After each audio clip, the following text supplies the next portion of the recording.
दोस्तों, आप सभी को नमस्कार। और आने वाली रिट भर्ती के लिए मनोविज्ञान को हम कैसे पढ़ें, इस मनोविज्ञान का पाठ्यक्रम क्या होगा और कैसे आप बहुत बेहतर करें, ये इस कंप्लीट वीडियो के माध्यम से मैं समझाऊंगा। बहुत बार आप लोगों का प्रश्न होता है कि सर सिलेबस क्या है। देखिए, कोई भी जिंदगी में किसी भी बड़े से बड़े कंपटीशन को क्रैक करना है, सिंपल सी थ्योरी याद रखना, कुछ स्टेप होते हैं। यदि उन स्टेप को आपने फॉलो कर लिया तो आप किसी भी बड़ी से बड़ी, चाहे वो रीट हो, चाहे वो आरएस एग्जाम हो, चाहे वो आईएएस एग्जाम हो, बस थोड़ा सा हमें क्या करना पड़ता है, हमें भीड़ से अलग होना पड़ता है। और भीड़ से अलग होने के लिए कुछ छोटी छोटी बातें हैं जो हमारी जिंदगी बदलती हैं, उनको आपको अपने जहन में रखना पड़ता है। जब भी आप किसी एग्जाम की तैयारी कर रहे हैं, सबसे पहले आपके माइंड में ये होना चाहिए कि मुझे करना क्या है। वास्तव में मैं रीट की तैयारी कर रहा हूं, मतलब उस समय केवल रीट का ही माइंड में मेरे इमेजिनेशन होना चाहिए कि मुझे रीट बहुत अच्छे से करनी है। सेकंड ग्रेड कर रहा हूं तो केवल सेकंड ग्रेड, स्कूल व्याख्याता कर रहा हूं तो उस समय केवल स्कूल व्याख्याता, और आरएस की तैयारी कर रहा हूं तो केवल उस समय आरएस होना चाहिए। यानी एक सुनिश्चित लक्ष्य मेरे जीवन में होना चाहिए। और जैसे ही मैंने लक्ष्य बना लिया, तो लक्ष्य बनाने के बाद मुझे ये सोचना है कि मुझे उस लक्ष्य तक पहुंचना कैसे है, वो लक्ष्य की जो दूरी है उसको मैं कैसे तय कर पाऊंगा। इसके लिए आपको कुछ चीजों का ध्यान रखना पड़ता है। और जिंदगी में किसी भी बड़े से बड़े लक्ष्य को प्राप्त करना हो, कभी भी ये चीजें मायने नहीं रखती हैं कि आपकी बुद्धि लब्धि कितनी है, आपका पारिवारिक बैकग्राउंड क्या है, आपकी मेमोरी कितनी शार्प है। दोस्तों, सिंपल सी चीजें हैं। कई बार 10वीं फेल बंदा भी आईएएस बन जाता है, और कई बार 10वीं में मेरिट में आया हुआ व्यक्ति भी थर्ड ग्रेड टीचर नहीं बन पाता है। तो सिंपल चीजें क्या हैं, ऐसी कौन सी वो बातें हैं जो हमें भीड़ से अलग करती हैं, और ऐसी कौन सी चीज़ों का हम ध्यान रखें ताकि किसी भी कंपटीशन की तैयारी करने से पहले हम उसको एक अच्छे से जांचें, परखें और अपने आप को फिर उसके अंतर्गत झोंक दें। निश्चित रूप से हम सफल होंगे। तो किसी भी एग्जाम को क्रैक करने के लिए पहली चीज होती है उसका सिलेबस, पाठ्यक्रम। पाठ्यक्रम आपके दिमाग में होना चाहिए। पाठ्यक्रम मतलब करिकुलम शब्द है, एक पाठ्यचर्या शब्द आता है, सिलेबस। यहां पाठ्यक्रम का मतलब सिलेबस से है, और पाठ्यचर्या शब्द जब आता है तो वो आ जाता है करिकुलम, मतलब पाठ्यचर्या में सब चीजें आ जाती हैं। वो अपन अलग आगे जब पढ़ेंगे, पेडागोजी शिक्षाशास्त्र जब पढ़ेंगे तो वहां इन चीजों की अपन चर्चा करेंगे। ठीक है, तो आप रीट एग्जाम की तैयारी कर रहे हैं तो मैं रीट के अकॉर्डिंग कंप्लीटली विश्लेषण कर रहा हूं, पूरा सब कुछ बताऊंगा क्या पढ़ना है, कैसे पढ़ना है। ठीक है, सबसे पहले प्रश्न पत्र फर्स्ट है, पहला ही आता है। सबसे पहले पेपर खोलोगे आप तो सबसे पहले आपका सामना मनोविज्ञान से होगा। और मनोविज्ञान से इतना डर होता है कि सर पहला पेपर खोला और उसमें आपको पर्सन अच्छा नहीं आ रहा, तो आगे का पूरा पेपर, आगे की पूरी परफॉर्मेंस आपकी इस पेपर पे डिपेंड करती है।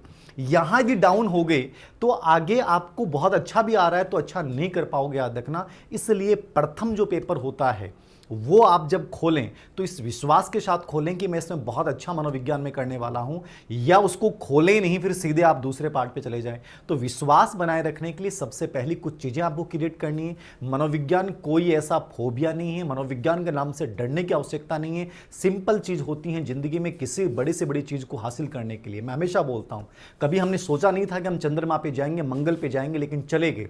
किसी ने तो सोचा था, किसी ने तो इमेजिनेशन किया था। वही चीजें हैं आप में से। यदि आप ये सोचते हैं कि मैं साइकोलॉजी में 30 में से 30 नहीं करूंगा, ये आपका भ्रम है। ऐसा कुछ नहीं है। बहुत सारे एग्जाम्पल मैं गिना सकता हूं जो नॉर्मल बच्चे थे और केवल 1.5 से 2 महीनों की मनोविज्ञान की सहायता से उन्होंने 30 में से 30 भी किए। सिंपल सी चीज है, एटीट्यूड, पॉजिटिव नजरिया मुझे बनाना है कि मैं बहुत अच्छा कर पाऊंगा, आप कर लोगे। तो सिंपल सी बात है, नजरिया आपको इतना गजब का बनाना है कि मैं आने वाली रीट में मनोविज्ञान में बहुत बेहतर करने वाला हूं, और मेरा टारगेट केवल 30% रहेंगे। ठीक है ना। तो ये लेवल फर्स्ट यहां लिखा हुआ है, तो इसको मतलब ये समझ लीजिए साइकोलॉजी का जो सिलेबस है वो 1 से 5 और 6 से 8 सेम है, कोई ज्यादा डिफरेंस नहीं, मात्र छोटे से बिंदु का डिफरेंस है। कॉन्सेप्ट मैपिंग एक अलग है लेवल सेकंड में, बाकी आपके लिए सब सेम सिलेबस है। तो सिलेबस के नाम से आपको भ्रमित होने की आवश्यकता नहीं है। लेवल फर्स्ट और लेवल सेकंड दोनों का ही समान पाठ्यक्रम है, और कंप्लीट मनोविज्ञान हम पढ़ेंगे तो कहीं भी आपको टेंशन लेने की आवश्यकता नहीं है कि सर कैसे पढ़ें, क्या पढ़ें। वो हर टॉपिक के साथ मैं पूरा विश्लेषण करूंगा, कैसे प्रश्न आते हैं, क्या पढ़ना है, क्या छोड़ सकते हैं, किन चीजों को लें, किन चीजों को अवॉइड करें, वो सब चीजें कहां अप्लाइड प्रश्न आ सकते हैं, ये सब बातों की रणनीति हर टॉपिक के साथ पूरा विश्लेषण करने के साथ साथ हम आगे बढ़ते जाएंगे, और निश्चित रूप से हम सफल होंगे। सिंपल सी बात याद रखना, विश्वास आपको अपने खुद पे रखना है सबसे पहली चीज, और दूसरा विश्वास रखना है कि मैं जिस इंसान से पढ़ने जा रहा हूं मुझे उस पर विश्वास है। ये दोनों विश्वास जब बन जाएंगे तो वो डर्ड विश्वास बन जाता है, विल पावर बन जाता है, और विल पावर जिंदगी में आपको सिलेक्शन की ओर लेके जाता है। ठीक है, तो चर्चा कर रहा हूं मैं सिलेबस के साथ। सबसे पहली चीज यही है कि अपने स्टडी रूम में सिलेबस की कॉपी लगा लें। पाठ्यक्रम क्या है, कैसे मैं पढ़ूं, इस पाठ्यक्रम में कौन कौन चीजें हैं, क्योंकि साइकोलॉजी एक ऐसा विषय है जो पाठ्यक्रम को लेकर विद्वानों में विवाद रहता है, किताबें मार्केट में आती हैं उनमें अपने आप में विवाद रहता है कि ये पाठ्यक्रम में है कि नहीं है, कई बार लगता है तो है ही नहीं, नाम ही नहीं लिखा हुआ, पढ़ेंगे नहीं पढ़ें, ऐसे बहुत सारे द्वंद्व आपके दिमाग में चलते हैं। ये सभी मैं आज के इस वीडियो के माध्यम से एकदम से क्लियर कर दूंगा कि कौन सी चीजें जो पाठ्यक्रम में लिखी भी नहीं है लेकिन वो सिलेबस में वहां से प्रश्न पुटअप होते हैं, और ऐसी कौन सी चीजें हैं जहां से ये चीजें, इनमें से ये प्रश्न पूछा जाता है। तो कंप्लीट विश्लेषण मैं आपके साथ कर रहा हूं, बड़े ध्यान से, बड़े रिलैक्स मूड से आप इसको समझिएगा। पहली लड़ाई आपकी यही है कि पाठ्यक्रम को समझना है, और इस पहली जंग को जीत लिया तो आने वाली बड़ी से बड़ी जंग जो है हम जीतते जाएंगे। तो सिंपल सी थ्योरी बनानी है कि मुझे कैसे पढ़ना है, क्या पढ़ना है, और मैं जिस एग्जाम की तैयारी कर रहा हूं उसका पाठ्यक्रम क्या है। तो शुरुआत करते हैं अपन। पाठ्यक्रम 30 नंबर का ये पाठ है आपका, याद रखना बेहद महत्वपूर्ण पाठ है। और पहली यूनिट, इसमें 5 यूनिट जो हैं आपकी हैं सिलेबस में, ठीक है, और इन 5 को आपको समझना है। देखिए बहुत रिलैक्स मूड में, बहुत सामान्य रूप से, डरने की आवश्यकता नहीं है। देखिए पहली यूनिट आपकी है ये बाल विकास। हमारे टॉपिक का नाम, हमारे सिलेबस का नाम, हमारे इस पेपर का नाम क्या है? बाल विकास एंड शिक्षा शास्त्र, ठीक है, चाइल्ड डेवलपमेंट एंड पेडागोजी, ठीक है। तो ये बाल विकास और शिक्षा शास्त्र, मतलब आपको बाल विकास ही नहीं पढ़ना है। यहाँ कई बार कंफ्यूज होता है कि सर बाल विकास ही पढ़ेंगे, नहीं। सबसे पहले 2 चीज़ें क्लियर करना, बाल विकास और बाल मनोविज्ञान ये क्या है, विकासात्मक मनोविज्ञान क्या है। देखिए विकासात्मक मनोविज्ञान जब शब्द आता है तो इसका मतलब होता है कि आपकी जीवन की पूरी अवस्थाओं का अध्ययन होता है विकासात्मक मनोविज्ञान। मनोविज्ञान की एक बड़ी ब्रांच है, ठीक है।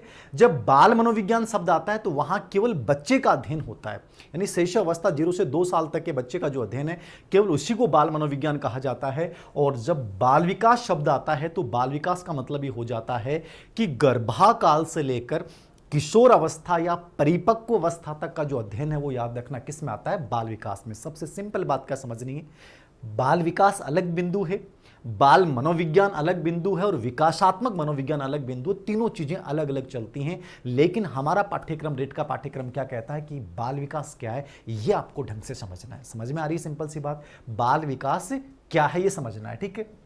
अब देखिए बाल विकास के अंतर्गत अपन चर्चा करेंगे, और बाल विकास के अंतर्गत जो चर्चा करेंगे अपन, उसमें अपन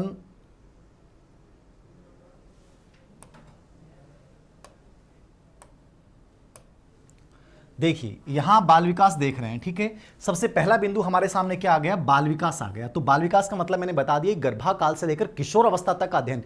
पहली यूनिट है, पूरा सिलेबस नहीं है। आप सोच लेंगे बाल विकास ही पूरा पढ़ना है क्या? नहीं, सभी टॉपिक साइकोलॉजी में रेट के सिलेबस को अच्छे से कवर कर लिया तो लगभग बहुत सारे मनोविज्ञान टॉपिक हो जाएंगे। ये बात अलग है कि सेकंड ग्रेड और स्कूल व्याख्याता दोनों में कुछ डिफरेंस है, और मेरा उद्देश्य रहेगा दोनों को, तीनों को मैं तीनों के अकॉर्डिंग, लेवल के अकॉर्डिंग पढ़ाता हूं। रेट को रेट के अकॉर्डिंग पढ़ाएंगे, सेकंड ग्रेड को सेकंड ग्रेड के अकॉर्डिंग, और स्कूल व्याख्याता को, तीनों को आप अलग करके चलिएगा, ठीक है। फिर भी आपकी लगभग चीजें क्लियर हो जाएंगे, ठीक है। सबसे पहली चीज, बाल विकास आपके सामने आ रहा है, पहला बिंदु अपनी पहली यूनिट है, और जो पहली यूनिट है वहां से कितने नंबर के प्रश्न आएंगे? 6 नंबर, ठीक है। ये 6 नंबर के प्रश्न आपके जो हैं वो यहां से तैयार हो जाएंगे। तो 6 नंबर लेने हैं। जिंदगी में बड़े उद्देश्य को प्राप्त करने के लिए क्या करना पड़ता है? छोटे छोटे उद्देश्य प्राप्त करने पड़ते हैं। आप ये सोच लें कि मैंने ये बना लिया, मैं आईएएस बन जाऊंगा, सीधा आईएएस तक नहीं पहुंच पाओगे। आईएएस तक पहुंचने के लिए आपको छोटी छोटी सीढ़ियां पार करनी पड़ेंगी, और जैसे भी नजदीक पहुंचोगे तो आईएएस आपको नजदीक लगने लग जाएगा। लेकिन सीधा आप 250 250वीं सीढ़ी पे ध्यान दे रहे हो, नीचे खड़े हो के पहली सीढ़ी पे, तो आपको रास्ता बहुत दूर दिखाई देगा कि कैसे पहुंचूंगा। लेकिन धीरे धीरे आपने एक एक सीढ़ी को पार करना शुरू कर दिया तो आपको लगेगा कि मैं प्राप्त कर लूंगा। तो बहुत ईजी वे में समझना है। ये 6 प्रश्न आएंगे, 6 नंबर की यूनिट है पहली यूनिट, और मेरा टारगेट ये कि मैं ये 6 के 6 नंबर लाऊंगा साहब, और लेके आने हैं। मुझे समझना इस तरीके से कि एक भी प्रश्न इसमें से गलत नहीं हो। तो मेरा टारगेट 6 में से 6 कितने नंबर लाने हैं? 6 में 6 ही लाने हैं। समझ में आ गया ना? तो ये 6 के 6 में से 6 के 6 ही नंबर लाएंगे अपन। इस यूनिट को समझ लें आप। बाल विकास सबसे पहले आपको समझना है, बाल विकास होता है क्या, मैंने बताया। ऐसे ही बाल विकास का इतिहास क्या है, बाल विकास सबसे पहले अध्ययन किसने किया, वैज्ञानिक अध्ययन किसने किया, बाल विकास का जनक स्टैनले हॉल को क्यों माना जाता है, स्टैनले हॉल ने क्या योगदान दिया, ठीक है, जॉन डेवी ने इसमें क्या योगदान दिया, रूसो ने इसमें क्या योगदान दिया, कोमिनियस ने इसने क्या योगदान दिया, इनका पूरा इतिहास पढ़ाऊंगा मैं आपको। तो सबसे पहले मतलब कोई सिलेबस या कोई भी टॉपिक देखें तो आपको यह समझ में आना चाहिए कैसे पढ़ के जाऊं मैं कि बहुत बेहतर कर पाऊं। तो बाल विकास का पूरा इतिहास आपको पढ़ना पड़ेगा सबसे पहले।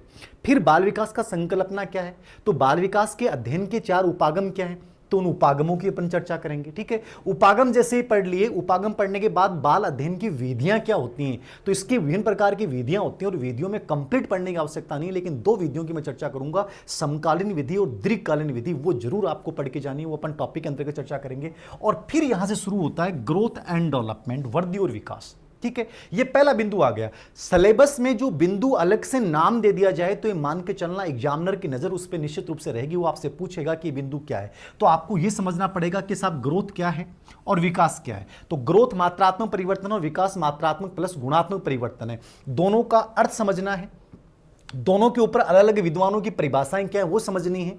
उसके बाद विकास और ग्रोथ में डिफरेंस क्या है, तो इनके पूरे अंतर को मैं एक एक चीज को समझाऊंगा कि वास्तव में अंतर क्या होता है, एक एक चीज को क्लियर करेंगे, कहीं डाउट नहीं रहना चाहिए कि वास्तव में ग्रोथ ये, डेवलपमेंट ये। और फिर आने वाले जो प्रश्न पूछे गए उनकी चर्चा मैं कर लूंगा, एकदम क्लियर हो जाएगा कि साहब ये ग्रोथ होती है और ये डेवलपमेंट होता है कंप्लीट। ठीक है, छोटे छोटे बिंदु को लेकर टारगेट बना दो कि मुझे ग्रोथ एंड डेवलपमेंट समझना है, मतलब इनको समझने के बाद ये नहीं रहना चाहिए कि इसमें से कोई चीज मेरे समझ में नहीं आई, एकदम से डाउट क्लियर हो गया कि साहब ग्रोथ ये होगा, डेवलपमेंट ये होगा। ठीक है, संकल्पना हमेशा एक व्यापक संप्रति होता है।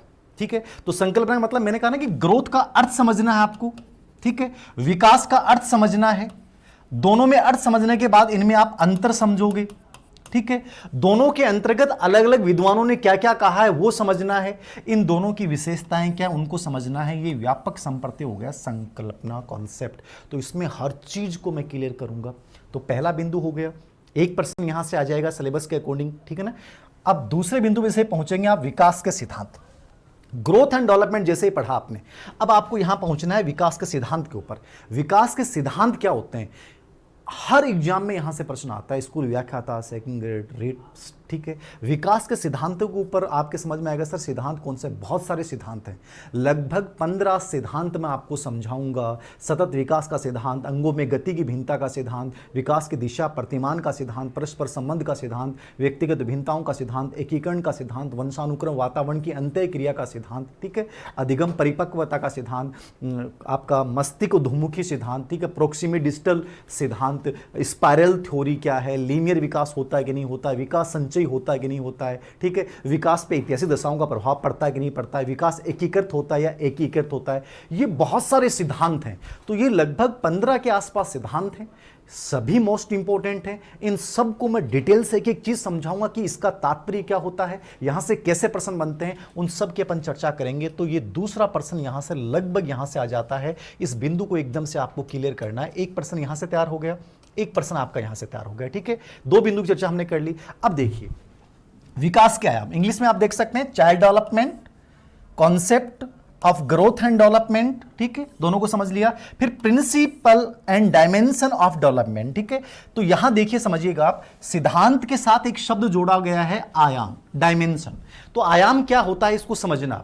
देखिए विकास के बहुत सारे आयाम होते हैं, विकास के टोटल 8 आयाम होते हैं, शारीरिक आयाम, मानसिक, सामाजिक, संवेगात्मक, नैतिक, आपका गामक, भाषात्मक और सौंदर्यात्मक। लेकिन ये 8 आयाम में से रीट के अकॉर्डिंग आपको केवल कितने आयाम पढ़ने हैं दोस्तों, रीट के अकॉर्डिंग आपको पढ़ने हैं 7 आयाम। कितने आयाम पढ़ने हैं, सिर्फ 7 आयाम मैं समझाऊंगा। हमारे सिलेबस में 7 आयाम हैं और इन 7 आयामों में कैसे कैसे शैशवावस्था में शारीरिक विकास कैसे होगा, बाल्यावस्था में कैसे होगा, किशोर अवस्था में कैसे होगा, इन 7 आयामों को तीनों अवस्थाओं के संदर्भ में बहुत डिटेल से हम चर्चा करेंगे। लगभग 2 प्रश्न यहां से इन आयामों से पूछ लिए जाते हैं, जब डिटेल में अपन पढ़ेंगे। शैशवावस्था में मतलब शारीरिक विकास, सामाजिक विकास, मानसिक विकास, संवेगात्मक विकास, नैतिक विकास, और इन विकासों के जो सिद्धांत है, नैतिक विकास में कोहलबर्ग ने क्या योगदान दिया है, सामाजिक विकास में इरिक रिक्सन ने क्या योगदान दिया है, ठीक है, मानसिक विकास में किसने क्या योगदान दिया है, भाषा विकास में किस किस का योगदान रहा है, इनकी सबकी चर्चा अपन करेंगे। फिर देखिए विकास को प्रभावित करने वाले तत्व है, ठीक है, कौन से तत्व विकास को प्रभावित करेंगे? विशेष रूप से परिवार और विद्यालय के संदर्भ में। देखिए, जब बाल विकास के आयाम में पढ़ाऊंगा आपको, सभी आयाम, हम सातों आयामों को डिटेल से चर्चा करेंगे। वहां आयाम के अंतर्गत हम सब आयामों में लगभग इस बात की चर्चा जरूर होगी कि परिवार तो कैसे प्रभावित करता है और विद्यालय कैसे प्रभावित करता है। ठीक है, इस विद्यालय, स्कूल और फैमिली की क्या भूमिका रहेगी, तो इनके संदर्भ को आपको हल्का ध्यान रखना। अभी तक वैसे कोई विशेष प्रश्न नहीं पूछे गए हैं, लेकिन परिवार सामाजिक विकास को कैसे प्रभावित करेगा, संवेगात्मक विकास को कैसे प्रभावित करेगा, टीचर का रोल क्या होगा, विद्यालय का रोल क्या होगा, ये सब बिंदु की चर्चा अपन इन आयाम के साथ करेंगे। ठीक है, फिर अधिगम से उनका संबंध, ये साथ साथ जोड़ना है, और ये तभी समझ में आएगा जब अधिगम टॉपिक आप पढ़ेंगे। ठीक है ना, क्योंकि साइकोलॉजी में सभी टॉपिक इंटर रिलेटेड हैं। एक टॉपिक को समझने के लिए आपको दूसरा टॉपिक बहुत अच्छे समझना पड़ता है। एक टॉपिक समझ में आ गया तो कभी इस बात की टेंशन नहीं लें। ठीक है ना, बाल विकास समायोजन समझ में आ गया तो बाल विकास समझ में आ जाएगा, अभिप्रेरणा समझ में आ गया तो ये समझ में आएगा, अभिप्रेरणा समझ में आ गया तो अधिगम भी समझ में आएगा, मतलब सब को रिलेटेड हैं। तो कभी टेंशन मत लेना, एक टॉपिक नहीं सभी टॉपिक को आपको समझना है, क्योंकि सभी एक दूसरे को प्रभावित करते हैं। तो विकास के विभिन्न आयाम में अधिगम से अपन क्या संबंध जोड़ेंगे, ये जब अधिगम पढ़ेंगे तो वहां मैं इन चीजों को क्लियर करता जाऊंगा। ठीक है, तो यहां क्या हो गया, development specially in the context of the family and school and it's relationship with the learning. ठीक है, ये यहां तक हमने पढ़ लिया, यानी विकास के विभिन्न प्रकार के आयाम आपको सब के सब पढ़ने हैं, लेकिन उनमें से 8 नहीं पढ़ने, कितने आयाम पढ़ने हैं, 7 आयाम पढ़ने हैं। और साथ में आपको क्या पढ़ना पड़ेगा, यहां पे ये भी देखना पड़ेगा कि जो विकास की 3 अवस्थाएं हैं, अब सिलेबस में तो कहीं लिखा हुआ नहीं है साहब विकास की अवस्थाएं, आप कहोगे सर ये थोड़ी पढ़नी है, आयाम ही तो पढ़ने हैं, नहीं, अवस्था भी पढ़नी है। गर्भावस्था, शेषावस्था, बाल्यावस्था और किशोर अवस्था, तीनों अवस्थाओं में क्या क्या विशेषताएं होती हैं और तीनों अवस्थाओं में बच्चों की एजुकेशन कैसी होनी चाहिए, उनकी कंप्लीटली मैं चर्चा करूंगा। जबकि नाम अलग से लिखा हुआ नहीं है, लेकिन जब एग्जाम पैटर्न को आप देखते हैं, क्वेश्चन पेपर को देखते हैं, तो यहां से प्रश्न पूछे जाते हैं, तो उस संदर्भ में आपको वो चीजें भी तैयार करनी पड़ेंगी। ये चीज मेरी इनसाइट है, मैं चाहता हूं आप में भी इनसाइट पैदा हो कि मैं कैसे इसको पढ़ के जाऊं। तो वो अवस्थाएं हमें कहीं लिखी हुई नहीं है, लेकिन फिर भी हमें पढ़नी है, क्योंकि आयाम से ही जुड़ी हुई क्या है, हमारी विकास की अवस्थाएं। तो विकास की अवस्थाएं पढ़ेंगे आयाम के साथ। और फिर देखिए आप क्या है, वंशानुक्रम और वातावरण की भूमिका।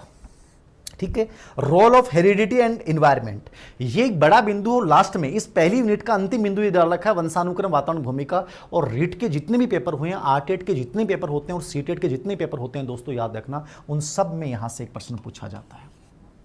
एक प्रश्न जरूर आएगा, तय है यहां से। अब जब मुझे पता है यहां से एक प्रश्न आएगा तो मुझे वो करना है। ठीक है, जब 2 प्रश्न विकास के आयाम में आए तो मुझे करना है। ठीक है, बाल विकास वर्धी विकास पे एक यहां से हो गया, 2 2 2 4, ठीक है, 5, और एक प्रश्न आ जाएगा अवस्थाओं के ऊपर आ जाएगा, जो मैंने आपको बताई है कि अवस्था लिखा हुआ नहीं है, लेकिन एक प्रश्न अवस्थाओं पे यहां से आ जाएगा। इस प्रकार ये 6 प्रश्न आपको करने हैं, ऊपर नीचे हो सकते हैं, जरूरी नहीं है कि मैंने बताया उसके अकॉर्डिंग आ जाए। कई बार वर्धी पे विकास पे 2 प्रश्न आ गए, आयाम पे 4 प्रश्न आ गए, ठीक है, वंशानुक्रम वातावरण पे 1 प्रश्न आ गया, विकास के सिद्धांत पे नहीं पूछा। तो ये एग्जामिनर का अपना एटीट्यूड होता है, वो अपने अकॉर्डिंग पेपर बनाता है, तो उस समय एक अनुमान होता है, हम पैटर्न के आधार पर अनुमान लगाते हैं ये चीज ऐसी होनी चाहिए। तो ये आपका सिलेबस है, वंशानुक्रम वातावरण भूमिका। इसमें वंशानुक्रम क्या है, वातावरण क्या है, वंशानुक्रम का अर्थ क्या है, वंशानुक्रम के साथ नियम क्या होते हैं, वंशानुक्रम विकास के विभिन्न जो आयाम हैं उनको कैसे कैसे प्रभावित करता है, उनकी कंप्लीट चर्चा करेंगे।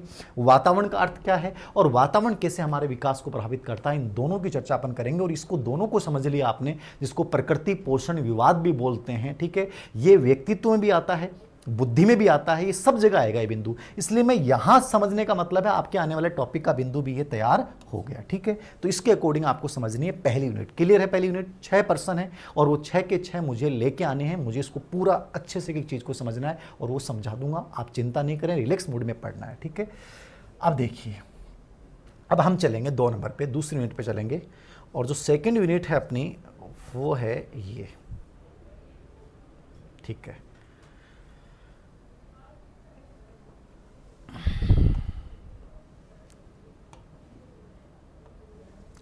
देखिए सेकेंड यूनिट में भी वही 6 नंबर हैं।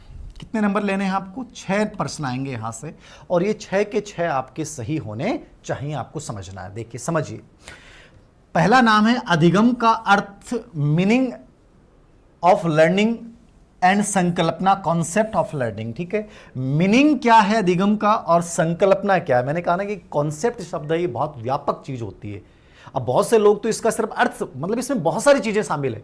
अब हमें पता नहीं चलता। अब यहां केवल आपके सामने ये शब्द लिख दिया कि साहब संकल्पना क्या है अधिगम की। अब इसमें बहुत सारी चीजें आ जाएंगी, एग्जाम पैटर्न समझ में आता है। अधिगम क्या है, तात्पर्य क्या है, अधिगम के सोपान क्या होते हैं, अधिगम की प्रक्रिया कैसे प्रारंभ होती है, अधिगम की विभिन्न प्रकार के अलग अलग विद्वानों ने डेफिनेशन दी है, परिभाषाएं दी हैं, वो क्या है, अधिगम की प्रकृति नेचर क्या है, तो प्रकृति विशेषताएं हमेशा संकल्पना में आती हैं। अधिगम को कौन कौन से कारक प्रभावित करेंगे, ठीक है ना, व्यक्तिगत कारक कौन से होते हैं, विद्यालय संबंधी कारक कौन से होते हैं, शिक्षक संबंधी कारक कौन से होते हैं, ठीक है ना, हमारे शारीरिक कारक प्रभावित करते हैं नहीं करते हैं, सामाजिक कारक मनोवैज्ञानिक कारक प्रभावित करते हैं कि नहीं करते हैं, इन सब कारकों की भी चर्चा आपको करनी पड़ेगी। तो संकल्पना में अर्थ भी आ गया, परिभाषा भी आ गई, प्रकृति भी आ गई और उसको प्रभावित करने वाले कारक भी आ गए, जबकि सिलेबस में कहीं नहीं लिखा हुआ है। ये हमें समझना है, पर्सन कहां से आ रहा है वो चीजें मैं क्लियर करेंगे। तो ये बहुत ही इंपॉर्टेंट टॉपिक है। साइकोलॉजी का यदि सबसे अधिक अंडरस्टैंडिंग कोई टॉपिक है तो अधिगम है। जब मैं ऑफलाइन क्लास में पढ़ाता हूं तो सबसे पहले शुरुआत इसी से करता हूं, ठीक है ना, कि मतलब इससे ये समझ में आ जाता है ना, सबसे हार्ड टॉपिक माना जाता है और ये समझ में आ जाता है, तो इसका मतलब आपका कॉन्फिडेंस इतना बिल्ड हो जाएगा, आपको लगेगा मैं कुछ भी कर सकता हूं। तो ये बहुत ही इंपॉर्टेंट और बहुत ही जानदार टॉपिक है और बहुत शानदार तरीके से मैं इसको पढ़ाऊंगा, आपको टेंशन लेने की आवश्यकता नहीं है। ये सबसे इंपॉर्टेंट टॉपिक माना जाता है अंडरस्टैंडिंग के लेवल। वैसे पर्सनों के लिहाज से बाल विकास इंपॉर्टेंट है, लेकिन समझने के अकॉर्डिंग सबसे इंपॉर्टेंट टॉपिक अधिगम है, ठीक है। अधिगम की प्रक्रियाएं हमें पढ़नी है, वही प्रोसेस क्या होगी, ठीक है।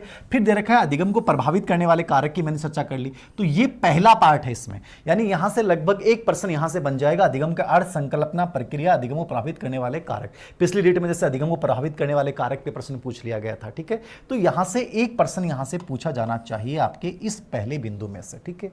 आगे देखिए, अधिगम के सिद्धांत व इसके विपरीत, ये दूसरा बिंदु है यूनिट का। अधिगम के सिद्धांत क्या है? देखिए, सिद्धांतों की जब भी बात आती है तो बहुत सारे सिद्धांत हैं और सिद्धांतों को अपन स्पेशली दो भागों में बांटते हैं, व्यवहारवादी और संज्ञानवादी। और व्यवहारवाद के भी अलग पार्ट हैं, पूर्ण बलन व्यवहारवादी कौन से हैं, अपूर्ण बलन व्यवहारवादी कौन से हैं। तो इनमें जितने भी सिद्धांत व्यवहारवाद में, चाहे वाई पी पावलोव हो, स्किनर हो, सीएल हल हो, थॉर्नडाइक हो, एडविन गुथरी हो, सबको मैं कंप्लीटली पढ़ाऊंगा। संज्ञानवाद में हम यहाँ पढ़ेंगे और यहाँ एक ऐसा आदमी भी हम पढ़ेंगे, जीन पियाजे। वैसे जीन पियाजे को बाल विकास में भी हम पढ़ सकते हैं, लेकिन मैं हमेशा अधिगम में पढ़ाता हूँ। और जीन पियाजे एक ऐसा व्यक्ति है जिसपे ऐसा आज तक कोई एग्जाम नहीं होता, थर्ड ग्रेड से लेकर स्कूल व्याख्याता कोई भी एग्जाम, कि जीन पियाजे पे प्रश्न नहीं है। और रेट का तो पैटर्न ये है कि जीन पियाजे पे 2 प्रश्न आते हैं और उस पियाजे को यहाँ मैं अच्छे से समझाऊंगा आपको कि वो दोनों प्रश्न हमारे गलत किसी भी रूप में नहीं हो, चाहे कितना भी टाइम लग जाए, एक एक चीज को क्लियर करूंगा मैं यहाँ पे, ठीक है ना। तो मतलब विकास से जुड़ा हुआ टॉपिक है। पहली यूनिट भी यही पूरी होगी ये जब ये समझ में आएगा, ठीक है ना, क्योंकि जीन पियाजे मैं यहां समझाऊंगा, जीन पियाजे बाल विकास में भी है, फ्राइड में व्यक्तित्व में समझाऊंगा, वो विकास में भी है, आपस में कोरिलेटेड है। तो ये मेरा एटीट्यूड है, मुझे कहां किस बिंदु को पढ़ाना चाहिए, किससे ज्यादा आपको समझ में आएगा, वो मेरे अकॉर्डिंग पढ़ाऊंगा। मतलब कि आपको सभी को आपस में जोड़ के चलना है। तो अधिगम के सिद्धांत व्यवहारवादी क्या है, संज्ञानवादी क्या है, संज्ञानवादी में जीन पियाजे का योगदान क्या है, ठीक है ना, ये कंप्लीटली जीन पियाजे के साथ बांडुरा का योगदान क्या है, अल्बर्ट बांडुरा का योगदान से लेवल सेकंड में यहां ये लिख दिया कि जीन पियाजे का योगदान, अल्बर्ट बांडुरा का योगदान, ठीक है। गेस्टाल्टवादी सिद्धांत, ये सेकंड लेवल में थोड़ा सा इसको अलग नाम दे दिए। तो बात वही है, लेवल फर्स्ट और लेवल सेकंड, उलझने की आवश्यकता नहीं है। मैं दोनों के अकॉर्डिंग आपको कंप्लीट चीजें बताऊंगा, तो आप उलझना मत कि अधिगम के सिद्धांत मतलब सब कुछ पढ़ाऊंगा, व्यवहारवादी क्या है, संज्ञानवादी क्या है। अब निर्मितवादी शब्द दे दिया आपके सिलेबस में, लेवल सेकंड में यहां क्या कर दिया, निर्मितवादी सिद्धांत दे दिया। तो ये लेवल फर्स्ट में भी आपको ही पढ़ना है, निर्मितवादी भी पढ़ना है, वाइगोत्स के योगदान क्या है, जेरोम ब्रूनर का योगदान क्या है, जीन पियाजे का योगदान क्या है, अल्बर्ट बांडुरा का योगदान क्या है, ठीक है। इन सब के सब सिद्धांतों को बड़े शानदार तरीके से अपन क्लियर करेंगे, ठीक है। इन सिद्धांतों के अभिप्रेत का मतलब इनकी उपयोगिता क्या है, शिक्षा में इनकी सहायता अपन कैसे ले सकते हैं, ये हर सिद्धांत के साथ हम समझते जाएंगे। तो कंप्लीट सिद्धांतों को एक एक चीज को समझाऊंगा मैं। अब यहां अधिगम वैसे देखें तो खत्म हो गया, लेकिन क्या इसके अलावा भी हमें अधिगम में पढ़ना चाहिए? अधिगम में आपको यह भी पढ़ना चाहिए कि ट्रांस ऑफ लर्निंग, जबकि सिलेबस में नहीं है लेकिन प्रश्न पूछा गया ट्रांस ऑफ लर्निंग पे, तो हल्का सा पढ़ना, ज्यादा डिटेल में नहीं पढ़ना है, हल्का सा पढ़ लो रीड के अकॉर्डिंग। सेकंड ग्रेड में सिलेबस में अलग से दे रखा, मतलब ज्यादा ढंग से पढ़ना है। अधिगम पठार पढ़ना चाहिए कि नहीं पढ़ना चाहिए? रीट में आप अधिगम पठार को इग्नोर भी कर सकते हैं और पढ़ भी सकते हैं, आप पे डिपेंड है, क्योंकि सिलेबस में कहीं भी नहीं है, ठीक है। अधिगम वक्र पढ़ेंगे नहीं पढ़ें, यह आपके ऊपर डिपेंड करेगा, प्रश्न आ भी सकता और नहीं भी आ सकता। तो मैं आपको इसके अकॉर्डिंग पढ़ाऊंगा, याद सब चीजें पढ़ाऊंगा, लेकिन सिलेबस ये कहता है कि अधिगम के सिद्धांत और इनकी उपयोगिता शिक्षा में ढंग से पढ़ लो। व्यवहारवाद, संज्ञानवाद, जीन पियाजे, गेस्टाल्टवाद, रचनावाद, इन सबको समझ लो, ठीक है। प्लस अधिगम का अर्थ, प्रक्रिया और इसकी विशेषताएं, इन सबको प्रभावित करने वाले कारकों को समझ लो। ये अधिगम टॉपिक खत्म हो जाता है। लगभग ये मान के चलें कि यहां से 3% जरूर आएंगे इस बिंदु में से, और कई बार क्या होता है कि 4% भी यहां से। अभी तक का जो पैटर्न रहा है वो दोनों बिंदुओं में से लगभग 4% यहां से पूछ लेता है। आगे अपन चलेंगे, बालक में चिंतन व अधिगम। ठीक है, अगला बिंदु आ गया, चिंतन क्या है, अधिगम क्या है। देखिए बहुत सारी चीजें ऐसी होती हैं सिलेबस में दिखती नहीं है, चिंतन का नाम यहाँ लिखा हुआ है। वैसे जब मैं बाल विकास पढ़ाऊंगा तो कुछ टॉपिक ऐसे होते हैं जैसे रुचि है, रुचि कहीं लिखा हुआ नहीं आएगा सिलेबस में, अभियोग्यता सिलेबस में कहीं लिखा हुआ नहीं आएगा, अभिवर्ती सिलेबस में लिखा हुआ नहीं आएगा, ठीक है, संवेदना कहीं सिलेबस में लिखा हुआ नहीं आएगा, लेकिन वो चीजें एग्जाम में आती हैं। तो मैं क्या करूंगा, बाल विकास साथ मानसिक विकास में आपको संवेदना भी पढ़ाऊंगा, ठीक है, आपको प्रत्यक्षीकरण भी बताऊंगा, ठीक है, आपको रुचि अभिवर्ती अभियोग्यता की भी लास्ट में अलग से चर्चा करूंगा। और चिंतन जो है मैं वहां बाल विकास में पढ़ाऊंगा, क्योंकि ये मानसिक क्रिया है। कौन सी क्रिया है, मानसिक क्रिया। तो बाल विकास में जब मानसिक विकास पढ़ाऊंगा तो वहां चिंतन को जोड़ देंगे। चिंतन और अधिगम में संबंध क्या है, चिंतन की प्रक्रिया क्या होती है, चिंतन की विशेषताएं क्या हैं, चिंतन के प्रकार क्या हैं, और चिंतन का विकास बच्चों में अपन कैसे करें।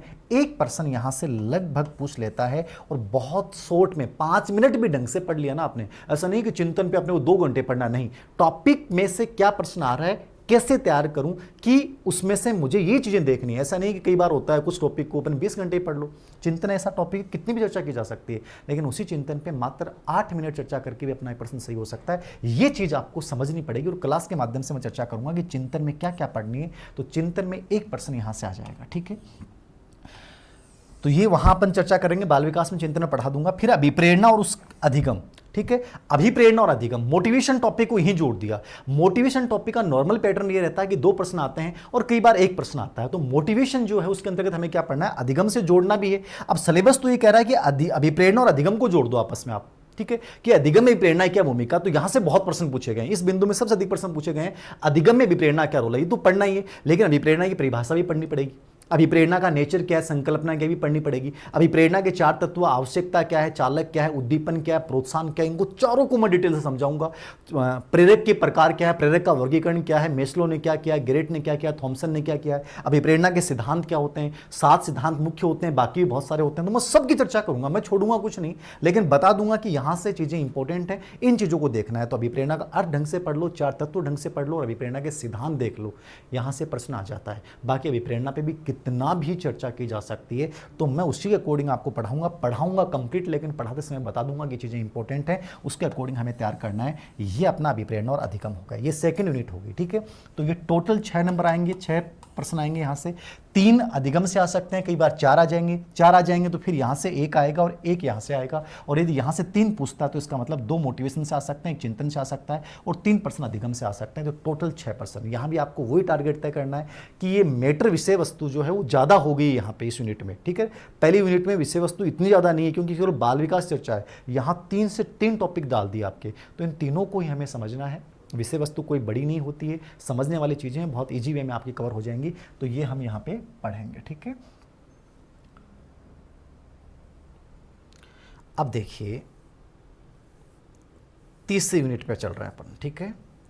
3rd यूनिट, 30 यूनिट क्या है, देखिए 30 यूनिट में भी वही चीजें हैं, याद रखना, ज्यादा कंफ्यूजन मत पालना। सिलेबस वही है, सब चीजें वही हैं, थोड़ा सा यहाँ रिट लेवल फर्स्ट में कुछ चीज़ें व्याख्या कम कर दी और उनको थोड़ा बढ़ा दिया। तो हम दोनों ही लेवल के अकॉर्डिंग पढ़ेंगे। तो सिलेबस याद रखना एज इट इज एक ही बात है, ज़्यादा डिफरेंस नहीं याद रखना। व्यक्तिगत भिन्नताओं का अर्थ, प्रकार, पहचान, ठीक है, समझना आप। 30 यूनिट में भी वही 6 नंबर हैं आपके।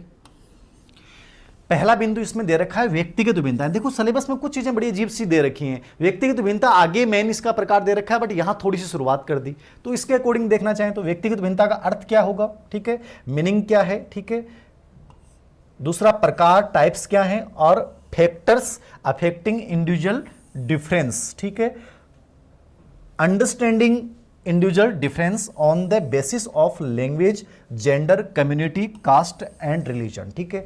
देखिए यहां से एक प्रश्न आने की संभावना रहेगी आपके। कैसे रहेगी, व्यक्तिगत भिन्नताओं का आपको अर्थ समझना है।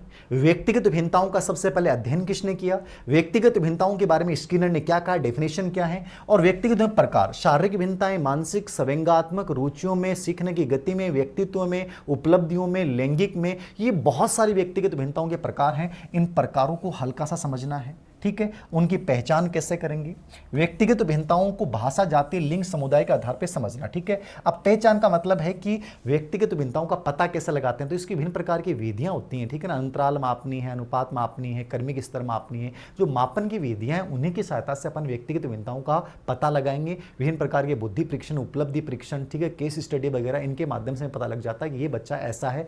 तो मापन पे, पहचान पे अभी तक कोई प्रश्न नहीं पूछा गया, लेकिन हमें समझना है, प्रकार हमें समझना है, अर्थ हमें समझना है, और व्यक्तिगत भिन्नताओं को प्रभावित करने वाले कारकों में भाषा कैसे प्रभावित करेगी, जाति कैसे प्रभावित करेगी, लिंग कैसे प्रभावित करेगी, समुदाय, यहां से लगभग एक प्रश्न पूछ लिया जाता है। व्यक्तिगत भिन्नताओं को प्रभावित करने वाले कौन कौन से कारक हैं, ये एक बिंदु इंपॉर्टेंट मुझे लगा कि जहां से एक प्रश्न आपके सामने पूछ सकता है, ये थोड़ा दिमाग में रखना है। ठीक है, तो ये पहला बिंदु हो गया, एक प्रश्न यहां से पूछेगा, ये समझना है। आगे देखिए, व्यक्तित्व की संकल्पना, प्रकार और व्यक्तित्व को प्रभावित करने वाले तत्व और व्यक्तित्व मापन। ठीक है, तो यहां थोड़ा सा, ठीक है ना, इसे 30 यूनिट की बात कर रहे हैं अपन, इसमें 2-3 बिंदु डाल रखे हैं। तो व्यक्तित्व जो है वो दूसरा बिंदु आ गया इसमें, व्यक्तित्व की संकल्पना। ठीक है, तो यहां 3 टॉपिक पढ़ने, व्यक्तिगत भिन्नताओं का अर्थ पढ़ लिया हमने, फिर प्रकार पढ़ लिया और प्रभावित करने वाले कारकों की चर्चा कर ली और मापन की विधियां पढ़ ली। ठीक है, और उसके बाद अपन सीधे आ जाएंगे व्यक्तित्व, प्रकार और व्यक्तित्व प्रभावित करने वाले तत्व, व्यक्तित्व मापन। लेकिन मैं जब पढ़ाऊंगा तो आपको व्यक्तिगत भिन्नता का पूरा एक साथ पढ़ाऊंगा। ठीक है ना, इसका जो चौथी यूनिट में पार्ट है वो भी साथ में पढ़ाएंगे ताकि जल्दी समझ में आए। सिलेबस अपने अकॉर्डिंग डिजाइन करते हैं ये लोग। ठीक है ना, हमें समझना कैसे, हमें बेहतर तरीके से परफॉर्मेंस कैसे बढ़ानी है, ये आप और मैं मिलकर तय करेंगे। ठीक है ना, तो वो मैं मेरे अकॉर्डिंग पढ़ाऊंगा ताकि आपको एक चीज अच्छे से समझ में आए। तो व्यक्तित्व की संकल्पना, कॉन्सेप्ट ऑफ पर्सनैलिटी। अब संकल्पना का मतलब वो, ये व्यक्तित्व उत्पत्ति किससे हुई है, पर्सोना, पर्सनैलिटी क्या है, व्यक्तित्व के विभिन्न प्रकार के जो दृष्टिकोण है, शारीरिक दृष्टिकोण, सामाजिक दृष्टिकोण, मनोविश्लेषण दृष्टिकोण, मनोविज्ञान दृष्टिकोण, वो क्या कहते हैं, प्लस व्यक्तित्व की डेफिनेशन क्या है, डेफिनेशन में अलग अलग डेफिनेशन, लेकिन आलपोर्ट की डेफिनेशन की विशेष व्याख्या, फिर व्यक्तित्व की विशेषताएं, एक गुड पर्सनैलिटी किसको बोलेंगे, ये सब चर्चाएं अपन किस में करेंगे, संकल्पना में करेंगे। यानी व्यक्तित्व की संकल्पना में अपन 4 बिंदु पढ़ना है, अर्थ पढ़ना है, उत्पत्ति पढ़ना है, विशेषताएं पढ़नी है। ठीक है, और दृष्टिकोण समझने हैं। फिर आ गया बिंदु प्रकार, टाइप्स ऑफ पर्सनैलिटी। अब यहां टाइप्स में जितने भी प्रकार बताएं वो सब समझने हैं। मैं ये बता दूंगा कि इंपॉर्टेंट ये और इंपॉर्टेंट नहीं है, लेकिन प्रकार सब पढ़ना है। ठीक है, शारीरिक दृष्टिकोण इंपॉर्टेंट है, प्राचीन दृष्टिकोण में हिप्पोक्रेटस का दृष्टिकोण क्या, चरक संहिता क्या कहती है, वैदिक दृष्टिकोण क्या कहता है। ठीक है, फिर उसमें अपन आ जाएंगे प्राचीन दृष्टिकोण में शारीरिक दृष्टिकोण क्रिस्मर सेल्डन, समाजशास्त्र दृष्टिकोण स्प्रेंगर आ गया। ठीक है, समाजशास्त्र दृष्टिकोण के बाद साइकोलॉजिकल दृष्टिकोण यूंग आ गया। ठीक है, यूंग के बाद जो है वो आइजेंक ने भी वर्गीकरण किया है। ठीक है, इसके अलावा व्यक्तित्व का A-B वर्गीकरण किसने किया, फ्रीडमैन रोजरमैन ने। C-D आजकल इसमें जोड़ दिया, वो क्या वर्गीकरण है। ठीक है, आधुनिक दृष्टिकोण क्या कहता है व्यक्तित्व का। ठीक है, हॉलैंड ने व्यक्तित्व के प्रकार क्या बताएं। तो ये बहुत सारे प्रकार हैं इसमें, लेकिन सभी प्रकार नहीं पढ़ पाओ तो कम से कम शारीरिक दृष्टिकोण, प्राचीन दृष्टिकोण, मनोवैज्ञानिक दृष्टिकोण, आधुनिक दृष्टिकोण, A-B वर्गीकरण, ये अच्छे से समझ जाओ। यहां से एक प्रश्न जरूर आएगा। संकल्पना में आ भी सकता, नहीं भी आ सकता, बट प्रकार पे एक प्रश्न जरूर आएगा। व्यक्तित्व को प्रभावित करने वाले तत्व और व्यक्तित्व मापन। प्रभावित करने वाले तत्व कौन से होंगे, तो प्रभावित करने वाले तत्वों में वंशानुक्रम वातावरण के संदर्भ में समझना है। बाकी चाहे मैं कितने भी कारक पढ़ाऊं आपको कोई टेंशन लेने की आवश्यकता, लेकिन वंशानुक्रम वातावरण के व्यक्तित्व में क्या भूमिका है, इस पर लगभग एक प्रश्न आ जाता है। तो यहां से प्रश्न आने के चांसेस रहेंगे, जरूरी नहीं है आए भी नहीं भी आए। और तीसरा बिंदु दे रखा है व्यक्तित्व मापन, पर्सनैलिटी का मेजरमेंट कैसे करेंगे। तो मापन की जब भी अपन बात करते हैं तो यहां से एक पर्सन तो कंफर्म आता है लगभग। ठीक है ना, अब जैसे पूरे टॉपिक में से व्यक्तित्व में क्या क्या पढ़ना है, तो प्रकार और व्यक्तित्व मापन, ये 2 चीजें ढंग से समझ जाओ। 2 पर्सन यहां से आ जाएंगे, याद रखना। 2 व्यक्तित्व में से पर्सन जरूर आएंगे। अब कई बार ये होता है कि वैसे तो सिलेबस के अकॉर्डिंग 2 ही पर्सन आने चाहिए। रीड 18 में क्या हुआ कि यहां से 4 पर्सन आ गए। सिर्फ व्यक्तित्व में से 4 प्रश्न आ गए, मतलब बुद्धि और व्यक्तिगत भिन्नता भी है इसमें। व्यक्तिगत भिन्नता भी कोई प्रश्न नहीं पूछा हुआ जो प्रकार इन पे, लेकिन बुद्धि व्यक्तित्व में से 4 आ गए, 2 प्रश्न बुद्धि से आ गए। तो ये एग्जामिनर का एटीट्यूड होता है, इसमें आप ये ब्लेम नहीं कर सकते साहब इतने ही पूछे जाने चाहिए। वो एग्जामिनर का ब्लूप्रिंट है, वो क्या अपने दिमाग में लेके चलता है। लेकिन पिछली रिट में 4 प्रश्न थे। ठीक है, अब मापन पे प्रश्न क्या पूछेगा। मापन पे 3-4 प्रकार की विधियां होती हैं। आत्मनिष्ठ विधियां क्या हैं, उनके नाम देख लो, कोई विशेष नहीं। वस्तुनिष्ठ विधियां क्या, उनके भी केवल नाम देख लो। लेकिन इसमें जब मैं प्रेक्षेपी विधि पढ़ाऊंगा, और प्रेक्षेपी में 3 विधियां मोस्ट इंपॉर्टेंट है, उनको अच्छे से देख के चले जाओ, बाकी कुछ मत पढ़ो। और चौथा पार्ट इसमें आता है व्यक्तित्व आविष्कारिकाएं क्या होती हैं, वो नया कॉन्सेप्ट है, आजकल बहुत प्रश्न आ रहे हैं तो उनकी अपन चर्चा करेंगे। तो ये 2 प्रश्न आते हैं नॉर्मली, लेकिन पिछली रिट में 4 प्रश्न है, तो इस बार भी हो सकता है 4 आ जाएं। लेकिन यहां एक नाम नहीं दिख रहा होगा आपको, व्यक्तित्व के सिद्धांत। ठीक है, सिद्धांत कहीं भी नाम है क्या? नहीं है ना। अब देखिए पिछले रीट में 2% सिद्धांतों में से पूछे गए थे। अब देखो छुपे हुए पार्ट होते हैं साइकोलॉजी में और ये हमें समझने पड़ेंगे। आप कह दोगे सर नाम ही नहीं है तो क्यों पढ़ें? अरे व्यक्तित्व शब्द जब दे दिया ना, संकल्पना दे दिया, तो आपको सब चीजें पढ़नी पड़ेंगी। मनोविश्लेषणवाद हर एग्जाम में आता है, सिगमंड फ्रायड, ढंग से समझना है, ठीक है। नव मनोविश्लेषणवाद पे समझना है, ठीक है। मानवतावादी उपागम क्या है, सांस्कृतिक उपागम क्या है, जीवन अवधि उपागम क्या है, ठीक है। आपका सामाजिक सांस्कृतिक उपागम क्या है, संज्ञानवादी व्यक्तित्व का उपागम क्या है, विशेषक उपागम क्या है अल्पोर्ट केटल का, इन सब की मैं चर्चा करूंगा। तो हमें ये सिद्धांत भी यहां पढ़ने पड़ेंगे, याद रखना। तो ये बड़ा इंपॉर्टेंट टॉपिक है, व्यक्तित्व है। उसके बाद देखिए आप बुद्धि संकल्पना व इसका मापन। अब ये अगला टॉपिक अपना आ गया, ठीक है, बुद्धि, इसी 30 यूनिट में। तो बुद्धि संकल्पना सिद्धांत इसका मापन। नॉर्मली इस टॉपिक में से 2 प्रश्न आते हैं। कितने प्रश्न आते हैं? 2 प्रश्न यहां से आने चाहिए। तो 2 प्रश्न जब आएंगे तो कहां से आ सकते हैं वो समझना है। देखिए कॉन्सेप्ट, बुद्धि संकल्पना शब्द आ गया, तो संकल्पना वही चीज समझना है, बुद्धि का अर्थ क्या है, परिभाषाएं क्या है, बुद्धि की विशेषताएं क्या है, बुद्धि क्या नहीं है ये समझना है, ठीक है। बुद्धि में किन किन विशेषताओं का और बुद्धि के प्रकार क्या है। तो संकल्पना में आपको सब चीजें समझनी पड़ेंगी। नहीं, एक प्रश्न यहां से आना चाहिए, बुद्धि का अर्थ, प्रकार, बुद्धि की विशेषताएं और बुद्धि के ऊपर परिभाषाएं किन किन लोगों ने क्या क्या दी हैं वो समझेंगे अपन। सिद्धांत व इसका मापन। अब यहां से एक प्रश्न आना चाहिए, लेकिन जरूरी नहीं यहां से आए, क्योंकि 2 ही प्रश्न आने हैं, तो जरूरी नहीं यहां से आए, नहीं भी आए। सिद्धांत और मापन, अभी तक का एग्जाम का पैटर्न ये रहा कि सिद्धांत पे बहुत प्रश्न पूछे गए। सिद्धांत में 2 प्रकार के सिद्धांत पढ़ने पड़ते हैं, कारक सिद्धांत और प्रक्रिया प्रधान सिद्धांत। तो इसमें कारक के सिद्धांत कौन से और प्रक्रिया प्रधान सिद्धांत कौन से, मैं टॉपिक के अंदर चर्चा करूंगा, क्योंकि वरना बहुत बड़ा हो जाएगा यहाँ पे, ठीक है। और इसका मापन, बुद्धि का मापन करने के टेस्ट कौन से, व्यक्तिगत टेस्ट कौन से, सामूहिक कौन से, शाब्दिक कौन से, अशाब्दिक कौन से, इन सब की डिटेल से अपन एक एक बिंदु की चर्चा करेंगे, एक एक चीज समझेंगे। कंप्लीट पढ़ने की आवश्यकता नहीं है, लेकिन मैं जो चीजें बताऊं कि यहां से ऐसा प्रश्न पुटअप किया गया है, उन चीजों को दोस्तों आपको समझना पड़ेगा। तो बुद्धि संकल्पना सिद्धांत इसका मापन, एक प्रश्न इन तीनों बिंदु में से एक तो अवश्य आएगा। किस पे आ जाए, ज्यादा चांसेस हैं कि सिद्धांत ढंग से पढ़ लो, यहां से एक प्रश्न आ जाना चाहिए। मापन पे जैसे पिछली बार सिद्धांत पे भी आ गया, मापन पे भी आ गया, ठीक है। पिछली बार 3 प्रश्न थे। बहुआयामी बुद्धि, ये अलग से डाल रखा है, ठीक है। अब बहुआयामी बुद्धि का मतलब क्या है? Multi dimensional intelligence and it's implication. उपयोगिता क्या है? अब बहुआयामी बुद्धि जो सिद्धांत है, बुद्धि के सिद्धांत अपन पढ़ेंगे, लेकिन बुद्धि के सिद्धांतों में यहां आपको यह भी पढ़ना है कि जो हार्वर्ड गार्डनर की बहुआयामी सिद्धांत था, ये सबसे मोस्ट इंपोर्टेंट। रीट की तैयारी कर रहे हो, सीटेट की तैयारी कर रहे हो, सबसे इंपॉर्टेंट है। हार्वर्ड गार्डनर ने बुद्धि के प्रकार कितने बताए हैं? 7, 8 या 9। बड़े बड़े टेंशन चलती है इस पर, अलग अलग विद्वान अलग अलग व्याख्या करते हैं। और आजकल तो एक नया कॉन्सेप्ट आ गया कि 10वां प्रकार भी जोड़ दिया है। तो इसने क्या सिद्धांत बताए, मूल कारक कितने बताए, वो 9 के 9 प्रकार क्या है, 9 के प्रकारों में कौन कौन से व्यक्ति आते हैं, उन सब की चर्चा मैं डिटेल से टॉपिक के अंतर्गत करूंगा, एक एक चीज समझाऊंगा। तो यहां से 2 प्रश्न तो आने ही आने हैं, कई बार 3 भी आ जाते हैं। हमें समझना है कि पूरा टॉपिक को अच्छे से कवर करेंगे तो 2 आए, 3 आए, 4 आए, क्या फर्क पड़ता है, मुझे तो समझना है, ठीक है। तो हार्वर्ड गार्डनर को बहुत अच्छे से इसमें समझ के जाना है आपको, ठीक है। मापन भी इसका पूरा समझना है और सिद्धांत सब समझने हैं, सब चीजों पर अपन चर्चा करेंगे। तो ये 30 यूनिट थी आपकी, जिसमें आपको व्यक्तिगत भिन्नताओं का अर्थ, प्रकार और मापन पढ़ना है, फिर पर्सनैलिटी को पूरा शानदार तरीके से करना, फिर बुद्धि को पढ़ना है, ठीक है। ये 30 यूनिट, ये भी सेकंड लेवल में सेम चीजें हैं, वही चीजें पढ़नी है अपने को। उसके बाद देखिए अपन चौथी यूनिट की ओर चलते हैं, और चौथी यूनिट का जो आपका पैटर्न रहेगा, सिलेबस रहेगा, वो ये है साहब, ठीक है। देखिए चौथी यूनिट में अपन क्या पढ़ रहे हैं,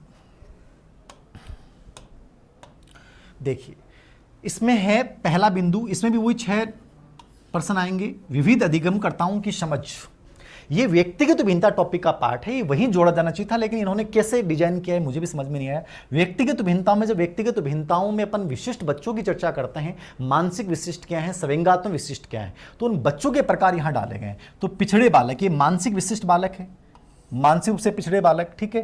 प्रतिभाशाली बालक, सृजनशील बालक, वंचित और अलाभान्वित बालक, विशेष योग्य स्पेशली एबल्ड बालक, ठीक है। इनको आपको समझना है। तो ये एक प्रश्न यहां से आएगा, और हो सकता है एक और भी आ जाए, 2 भी आ जाए, एक प्रश्न जरूर आएगा। मतलब व्यक्तिगत भिन्नता और इसको मिला लो आप, तो वो बिंदु वहां वाला और ये, इन दोनों को मिला के 2 प्रश्न यहां से आ जाने चाहिए। अब देखिए एक प्रश्न तो इस पे आता है लगभग हर एग्जाम में, सृजनशील बालक, सृजनात्मकता। सृजनात्मक बालक क्या होते हैं, इनकी मापन क्या होता है, इनकी विशेषताएं क्या होती हैं, किन लोगों ने योगदान दिया है, सृजनात्मकता की 4 अवस्थाएं क्या होती हैं, और सृजनात्मकता का विकास करने के लिए बतौर टीचर आप क्या करोगे, इसको सबसे इंपॉर्टेंटली आपको मोस्ट इंपॉर्टेंट है, इसको पढ़ के जाना है। एक प्रश्न यहां से आएगा, अच्छे समझना, ठीक है। फिर पिछड़े और प्रतिभाशाली और बाकी जो बच्चे बच गए उनमें से किसी पे भी एक प्रश्न पूछ सकता है। लगभग पिछड़े बालक पे प्रश्न पूछा गया, जैसे यहाँ एक मंद बुद्धि जो है, यहाँ मानसिक रूप से पिछड़े का मतलब है मंद बुद्धि बालक, मंद बुद्धि पे बहुत प्रश्न पूछे गए। तो मंद बुद्धि बालक, पिछड़े बालक और प्रतिभाशाली बालक और अलाभान्वित बालक, जिनको सामाजिक सांस्कृतिक शैक्षणिक दृष्टि से पिछड़े होते हैं वो अलाभान्वित बालक होते हैं। इसमें विशेष योग्य का मतलब होता है जो चक्षु विकलांग हैं, अंधे बच्चे हैं, ठीक है, बहरे बच्चे हैं, ठीक है, ये सब इसमें वाक विकलांग बच्चे हैं, वो सब इसके अंतर्गत आ जाते हैं। तो इन पे नॉर्मली चर्चा करनी है, बहुत डिटेल में आपको जाना नहीं है। विकलांगता अधिनियम में कौन कौन विकलांगताओं को समावित किया गया है। ओटिज्म पे भी जो प्रश्न पिछली बार पूछा गया था वो यहीं से संबंधित था, क्योंकि ओटिज्म भी एक प्रकार की विकलांगता है। पिछली बार ओटिज्म पे 2 प्रश्न आ गए थे। तो एग्जामिनर का एटीट्यूड होता है अपने अकॉर्डिंग, एनसीईआरटी अकॉर्डिंग वो पूछता है। तो मैं सब चीज़ों की क्लियर करूंगा यहाँ पे, लेकिन सर्जनशील को ढंग से पढ़ लिया और बाकी को नॉर्मल तरीके से देख लिया, 2 प्रश्न आपके यहाँ से कवर हो जाएंगे, ठीक है। फिर देखिए आगे जो बिंदु आ रहा है आपका, वो आ रहा है अधिगम की कठिनाइयाँ। चौथी यूनिट में एक प्रश्न यहाँ से आएगा साहब, एक प्रश्न यहाँ से आएगा हमारा अधिगम की कठिनाइयाँ। अब अधिगम की कठिनाइयाँ नॉर्मली मैं कहाँ पढ़ाता हूँ आपको, अधिगम टॉपिक के साथ ही पढ़ा देता हूँ, क्योंकि अधिगम से जुड़ा हुआ तो वहाँ पढ़ लिया, ये मेरा एटीट्यूड है, ठीक है। लेकिन डाल कहाँ रखा अधिगम कठिनाइयाँ, यहाँ, तो मतलब अलग से डाल रखा है, मतलब एक प्रश्न तैयार हो गया। और कितने मिनट का टॉपिक है, मात्र 6 मिनट 7 मिनट पढ़ लो इसको, प्रश्न गलत नहीं होता है। हर सीटेट और रीट एग्जाम में आता है अधिगम की कठिनाइयाँ। पठन विकृति क्या है, डिसलेक्सिया क्या है, अफेशिया, संचार विकृतियाँ क्या हैं, गणितीय विकृतियाँ, डिस्कैलकुलिया, ग्राफिकल, लेक्सिकल, ये सब समझाऊंगा मैं, ठीक है ना। और मतलब आपका लेखन विकृति क्या है, तो ये सब विकृतियाँ जितनी भी कठिनाइयाँ हैं इन सब की अपन चर्चा करते हैं यहाँ पे। और लगभग यहाँ से प्रश्न जो आता है वो लेखन विकृति पे, पठन विकृति पर और गणितीय विकृति, इन तीनों पे आ जाता है। तो मैं कंप्लीट चर्चा करूंगा यहाँ पे अधिगम की कठिनाइयों की, एक एक चीज़ को मैं समझा दूंगा, ज़्यादा चिंता करने की आवश्यकता नहीं है। एक प्रश्न आपका यहाँ से हो जाएगा लर्निंग डिफिकल्टीज के ऊपर, ठीक है। ये अपनी इस यूनिट का दूसरा प्रश्न, 2 वहाँ से हो गए, तीसरा ये हो गया। अब अगला टॉपिक बचता है इस यूनिट का समायोजन की संकल्पना, तरीके समायोजन में अध्यापक की भूमिका। ये इस चौथी यूनिट का अगला टॉपिक है। 2 प्रश्न व्यक्तिगत भिन्नता वाले से आ गए, प्रतिभाशाली सृजनशील बालक उनसे आ गए, 1 प्रश्न अधिगम कठिनाई से आ गया और 3 प्रश्न हो गए, ठीक है। हो सकता है कि 3 वहां से भी आ जाएं, ठीक है, वो एग्जामिनर अकॉर्डिंग, और 2 प्रश्न यहाँ से आने चाहिए। अब 2 आ जाएं, 3 आ जाएं, वो एग्जामिनर एटीट्यूड, लेकिन 2 प्रश्न आते हैं, लगभग 2 प्रश्न आते हैं। समायोजन क्या है, इसके तरीके क्या है, समायोजन में अध्यापक की भूमिका। संकल्पना में वो चीज़ समझनी है, समायोजन का अर्थ क्या है, कुसमायोजन का अर्थ क्या है, समायोजन पे परिभाषाएं किन लोगों ने कैसे दी हैं, और परिभाषा देने के साथ साथ समायोजन में आपको ये समझना है कि समायोजन के प्रकार क्या हैं, समायोजन के आयाम क्या हैं, ठीक है, समायोजित व्यक्तियों की विशेषताएं क्या, वो सब मैं समझाऊंगा। समायोजन में अध्यापक की भूमिका। अब यहाँ आपको संकल्पना में ये भी समझना है कि तरीके, जो शब्द है ना, तरीके मतलब आप कुसमायोजित जब होते हैं तो कुसमायोजन के 5 कारक होते हैं, समझ रहे हैं ना। दुश्चिंता क्या है, तनाव क्या है, दुश्चिंता क्या है, प्रतिबल जिसको स्ट्रेस बोलते हैं, दबाव क्या है, ठीक है, मानसिक द्वंद्व, कॉन्फ्लिक्ट, संघर्ष क्या है। उन 5 कारकों की संक्षेप में चर्चा करने के बाद यदि कोई व्यक्ति कुसमायोजित हो जाता है तो कुसमायोजन से बचने की युक्तियां होती हैं, तरीके होते हैं। तो वो प्रत्यक्ष और अप्रत्यक्ष 2 प्रकार के तरीके होते हैं। कौन कौन से होते हैं, प्रत्यक्ष और अप्रत्यक्ष। तो इनको आपको समझना है, ये सबसे इंपॉर्टेंट पार्ट होता है इस टॉपिक का। ये अप्रत्यक्ष विधियां में एग्जाम्पल आता है और ये समझ में आ गया तो यहाँ के 2 प्रश्न आपके तैयार हो जाएंगे। तो इसको अपन तरीकों में प्रत्यक्ष और अप्रत्यक्ष विधियां पढ़ेंगे, 5 कारकों की चर्चा करेंगे कुसमायोजन को ले जाने वाले। और यदि बच्चा कुसमायोजित हो गया तो उसमें टीचर का रोल क्या रहेगा एडजस्टमेंट में। तो टीचर की भूमिका पे एक अप्लाइड प्रश्न आता है और मैं बता दूंगा कैसा आता है। बस आपको उसमें 2 चीजें बात याद रखनी है, सकारात्मक उत्तर देना, नकारात्मक उत्तर नहीं देना। वहां अपन समायोजन में इसकी चर्चा करेंगे, ठीक है। ये अपनी चौथी यूनिट दोस्तों यहाँ पे पूरी होती है और ये अंतिम यूनिट है 5 यूनिट, ठीक है। अब 5 यूनिट में आपको क्या समझना है, देखिए 5 यूनिट में ये है कि ये पेडागोजी है आपका, जो बाल विकास का पार्ट है वो यहां खत्म हो गया। मनोविज्ञान के टॉपिक, साइकोलॉजी के टॉपिक यहां खत्म हो गए। अब आपको पेडागोजी पढ़नी है, शिक्षाशास्त्र पढ़ना है, ठीक है। ऐसा पहला टॉपिक है शिक्षण अधिगम की प्रक्रिया। अब अधिकतर को तो ये नहीं पता सर इसका मतलब क्या क्या आएगा इसमें, समझ लीजिए। टीचिंग लर्निंग प्रोसेस, ये स्कूल व्याख्याता में भी आता है और रेट में भी आता है। यहाँ आपको शिक्षण क्या है, शिक्षण का अर्थ क्या है समझना है, शिक्षण के प्रकार क्या है, शिक्षण के स्तर क्या है, ज्ञानात्मक, भावात्मक, क्रियात्मक स्तर, ब्लूम टेक्सोनोमी क्या है, शिक्षण का मोरिसन मॉडल क्या है, आपका हंट का मॉडल क्या है, ठीक है, आपका हर्बर्ट का मॉडल क्या है, वो सब मॉडल पढ़ने हैं। शिक्षण के सूत्र क्या होते हैं, शिक्षण के प्रमुख सिद्धांत क्या होते हैं, शिक्षण की प्रक्रिया कैसे शुरू होती है, शिक्षण के चर क्या होते हैं, स्वतंत्र चर क्या होते हैं, आश्रित चर क्या होते हैं, मध्यस्थ चर क्या होते हैं, इन सब की चर्चा हम शिक्षण शब्द में करेंगे। अब नॉर्मल शब्द है लेकिन सब पढ़ना पड़ेगा आपको। शिक्षण क्या है, ये अनुदेशन से अंतर अलग कैसे है, तो इंस्ट्रक्शन से डिफरेंट क्यों है, तो टीचिंग इंस्ट्रक्शन से डिफरेंट क्यों है, टीचिंग की जितने भी कॉन्सेप्ट हैं वो एक एक चीज को मैं क्लियर करूंगा। बहुत छोटा टॉपिक है लेकिन एक बहुत आराम से चीज को समझेंगे। फिर दे रखा है अधिगम की प्रक्रिया। तो शिक्षण अधिगम की प्रक्रिया जो होती है वो शिक्षण और अधिगम दोनों एक दूसरे को प्रभावित कैसे करते हैं। तो एक प्रभावी शिक्षण किसको बोलेंगे, शिक्षण अधिगम के 4 सोपान आई के डेविज ने कौन से बताएं, तो आई के डेविज वाले जो 4 सोपान है वो आपको यहां पे समझना है। क्या समझना है, कहां पे गया,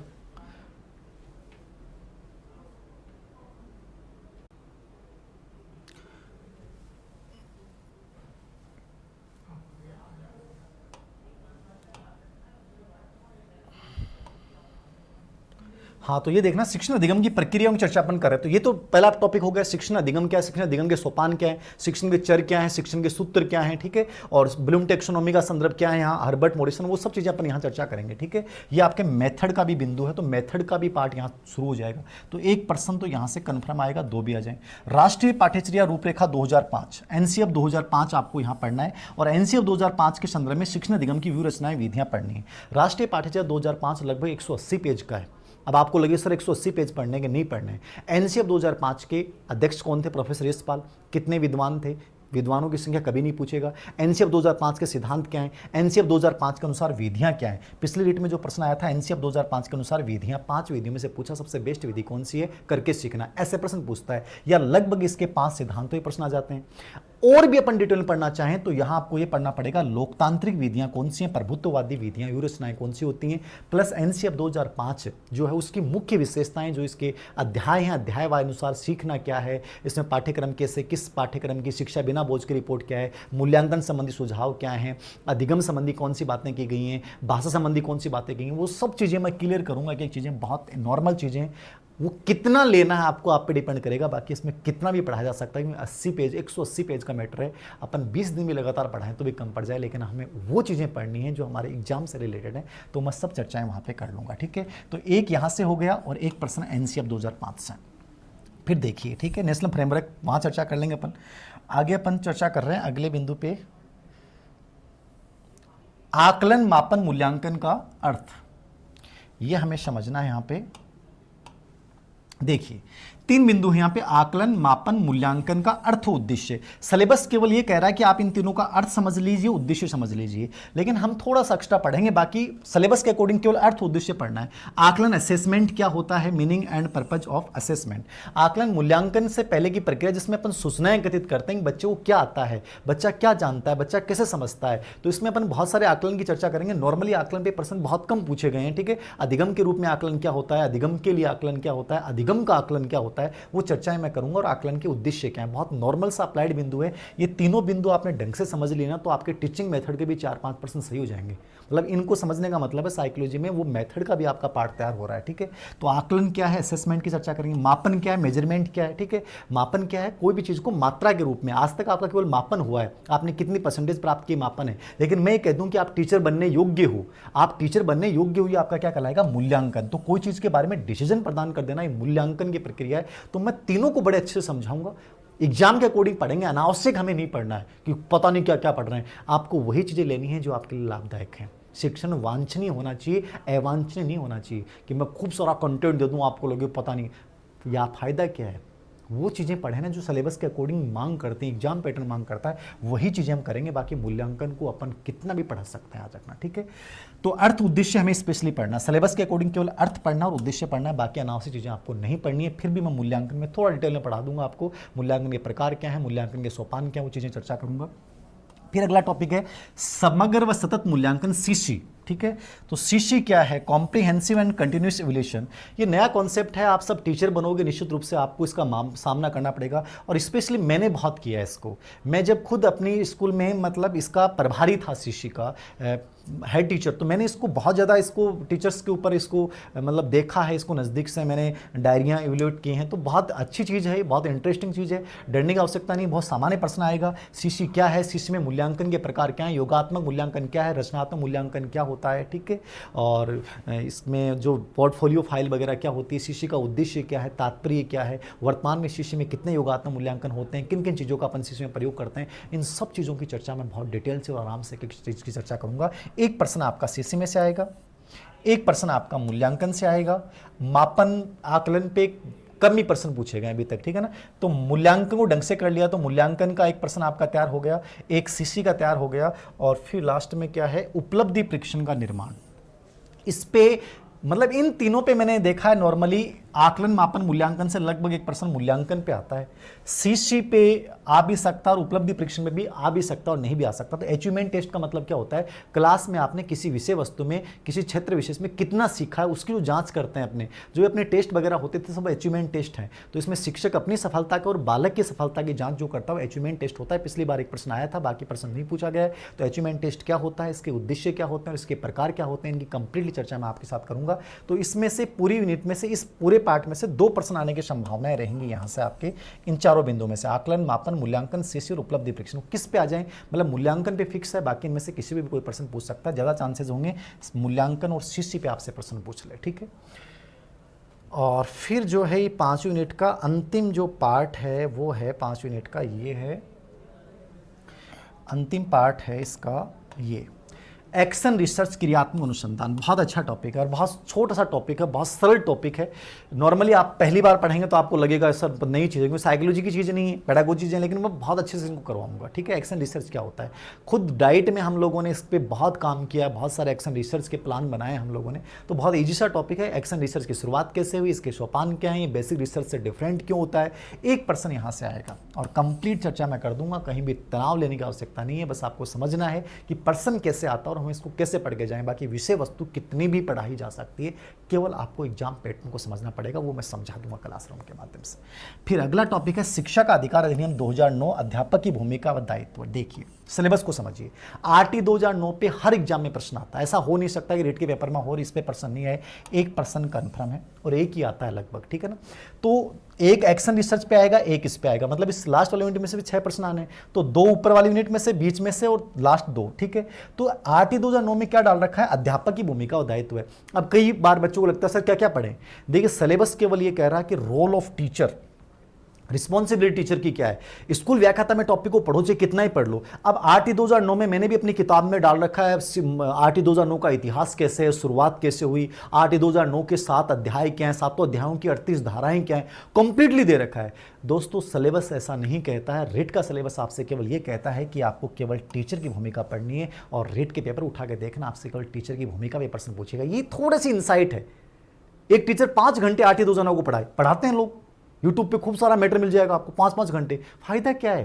पर्सन एक आना है, कहां से आना है, मुझे चीज समझनी है, रोल ऑफ टीचर, बस ये चीज समझ लो, भीड़ से अलग हो जाओगे। याद रखना कंटेंट वही लेना है जो मेरे लिए जरूरी है, आवश्यक है। तो यहाँ रोल ऑफ टीचर पढ़ना है, बाकी मैं पढ़ाऊंगा आपको 38 की 38 धाराएं, ठीक है, सभी धाराएं चर्चा करेंगे। लेकिन एग्जाम व्यू से आपको केवल अध्यापक का जो चौथा अध्याय है हमारा, चौथे अध्याय को ढंग से पढ़ जाओ, रेट का आपका तैयार हो जाएगा। उस 7 अध्यायों की चर्चा करेंगे, 38 धाराओं की चर्चा करेंगे, लेकिन जो टीचर का रोल है वो उसमें मोस्ट इंपॉर्टेंट है। एक इसमें जो अनुसूची होती है, छात्र शिक्षक अनुपात होती है, वो आपको थोड़ा समझना है। ये 2 पार्ट इसके सबसे इंपॉर्टेंट होते हैं।